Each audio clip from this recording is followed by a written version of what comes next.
est venu pour vous raconter une histoire qui nous semble intéressante, qui est un cas de figure parmi d'autres, qui est celui de l'entreprise Bolloré Africa Logistics, pour vous parler de la gestion des talents, qui est à la fois un enjeu majeur et important dans l'agilité et la performance des entreprises.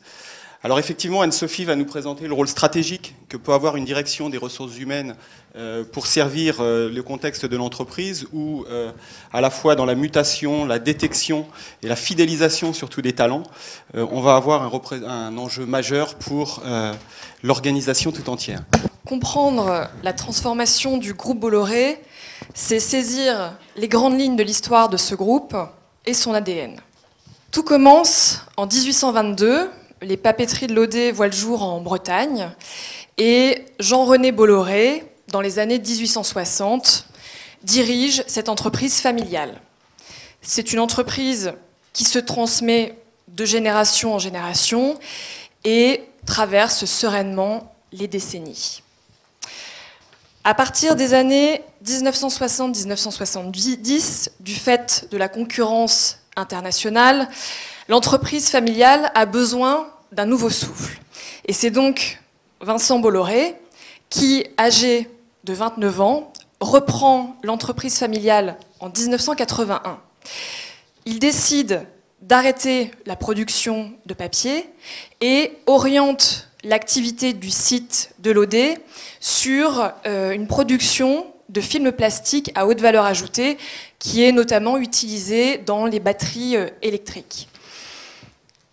Il décide par la suite de prendre des participations dans des activités diverses et variées et se développe dans des activités comme le transport et la logistique, les médias, avec notamment Havas, que vous pouvez connaître, ou Direct Matin, le gratuit qui est distribué dans le métro.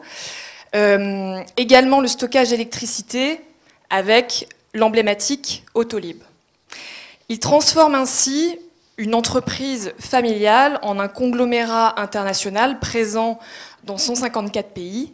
Alors la grande particularité de ce groupe, c'est que, étant d'une taille équivalente d'une société du CAC 40, elle reste une entreprise détenue par une famille, la famille Bolloré, et dirigée par Vincent Bolloré et ses deux fils, Cyril et Yannick.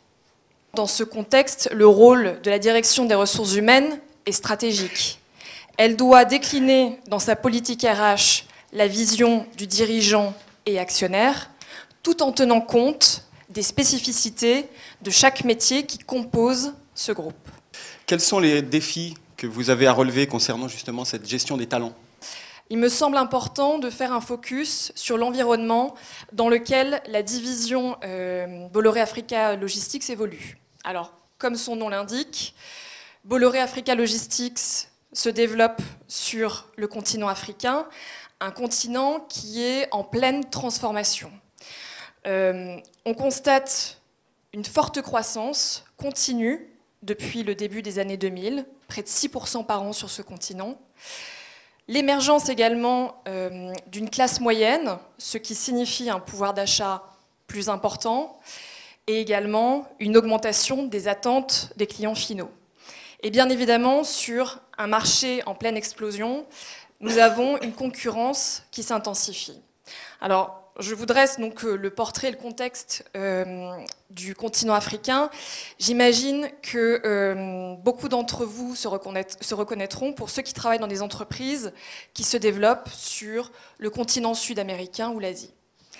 Alors, toujours est-il, pour revenir à Bolloré Africa Logistics, eh bien qu'on surfe sur la vague de la croissance africaine, on se développe énormément et nous sommes passés de 17 000 salariés en 2006 à 25 000 salariés aujourd'hui. Nos défis RH sont immenses. On doit tout d'abord capter l'attention des meilleurs profils du continent africain et bien évidemment, la guerre des talents, dans ce contexte, prend tout son sens. Notre deuxième défi, identifier les bons profils et recruter à un rythme soutenu. Et enfin, fidéliser et développer nos talents. Alors le point cardinal de la politique RH, c'est de grandir avec ses managers parce qu'on considère qu'ils seront les relais de la croissance de la division et qu'il porte l'identité de Bolloré Africa Logistics. Vous mettez en avant une croissance de plus de 30% des effectifs ces dernières années. Donc on sent qu'il y a un besoin important en matière de recrutement. Concrètement, quels sont les moyens qui sont mis en œuvre? Notre premier défi, Didier, c'est donc de capter l'attention des meilleurs talents du continent africain. Pour cela, nous développons notre marque employeur. Nous nous rendons visibles également grâce à des campagnes de communication ciblées et sommes très actifs sur des social médias tels que Facebook ou LinkedIn. Notre deuxième axe est d'être présent et de capter l'attention des futurs talents dans les universités d'excellence en Afrique. Et nous avons à notre actif 60 partenariats avec des universités dans 22 pays d'Afrique. Notre deuxième défi est d'identifier et de recruter à un rythme soutenu. Alors nous devons accroître la visibilité de nos offres et bien sûr adapter notre visibilité et ces offres en fonction des besoins du terrain. Alors je vais vous donner un exemple concret. Nous avons gagné donc une concession, un port sec au Niger. Vous imaginez juste un terrain avec des conteneurs et de la marchandise à manutentionner. Et nous avons pris l'engagement vis-à-vis de l'État du Niger de démarrer en un mois l'activité. Donc, de devoir recruter 80 personnes, des cadres et également des opérationnels. Alors pour ce faire, nous avons une campagne de communication d'envergure. On utilise la radio, la télé, également la presse pour pouvoir communiquer sur nos besoins de recrutement. Nous avons également lancé une campagne d'affichage dans des restaurants, dans des supermarchés, pour nous rendre visibles au maximum. Et nos offres sont sur le site de Bolloré Africa Logistics. Les gens peuvent également postuler avec une adresse mail dédiée. Et pour ceux qui n'ont pas Internet, il y a une urne qui est devant la société pour que les gens déposent leur CV. Donc nous nous adaptons et nous sommes très réactifs par rapport à des besoins qui peuvent s'avérer du jour au lendemain. Alors bien sûr, pour identifier et recruter les talents africains, nous nous appuyons sur notre réseau de DRH en Afrique, qui sont le relais de la politique RH du siège. Troisième défi, et non des moindres, fidéliser et développer nos talents. Alors, au-delà des entretiens individuels de performance et de développement que nous tenons chaque année avec nos managers, nous les préparons aux défis de demain avec 2 formations d'envergure. Alors, le premier programme qui nous tient à cœur, Manager for Tomorrow, est un programme avec 2 sessions par an qui se tient au printemps, le printemps des talents, qui compte une vingtaine de participants identifiés comme les hauts potentiels de notre division. La grande particularité de cette formation donc, qui se tient à Paris, c'est que c'est une formation très interactive avec des mises en situation de nos managers. Alors à titre d'exemple, il y a des cas pratiques de mise en situation pour défendre un budget, pour défendre des idées face à un codir, pour gérer des situations de crise avec des équipes. Alors c'est une session de formation qui est très appréciée par nos collaborateurs qui y participent, parce qu'on est justement loin des présentations magistrales un peu pompeuses, mais on répond vraiment à des solutions qu'ils peuvent pratiquer au quotidien dans leurs fonctions. Le deuxième programme de formation est le programme Leadership. Alors c'est un programme groupe qui s'adresse aux cadres dirigeants des différentes divisions. Cette formation a pour objectif, bien évidemment, de développer les qualités de leadership de nos cadres dirigeants et également de développer leur capacité à accompagner la stratégie et la croissance du groupe. Pour conclure, en tout cas sur la partie Bolloré Africa Logistics, pour mener à bien les défis que je viens de vous citer, le directeur des ressources humaines de Bolloré Africa Logistics, Christian Repas, assis juste ici, adopte la devise suivante, que je vous invite également à adopter si elle s'applique dans votre quotidien. L'action sans vision ni méthode, pour parvenir plus vite et mieux à un résultat pérenne, n'est que vaine agitation.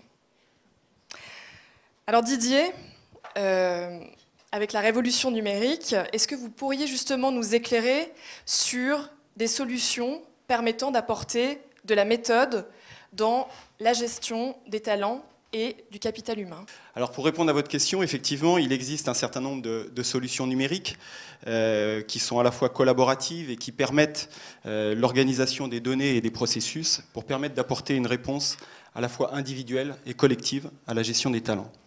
Alors on va s'appuyer sur l'intervention ou la remarque de M. Ropa, et c'est vrai que la mesure du talent doit s'inscrire dans une méthode avec des processus. Alors la révolution numérique, il faut préparer les talents, il faut préparer les potentiels de demain, et il est indéniable que la révolution numérique va nous apporter quelque chose. Alors tout d'abord, prenons un premier constat.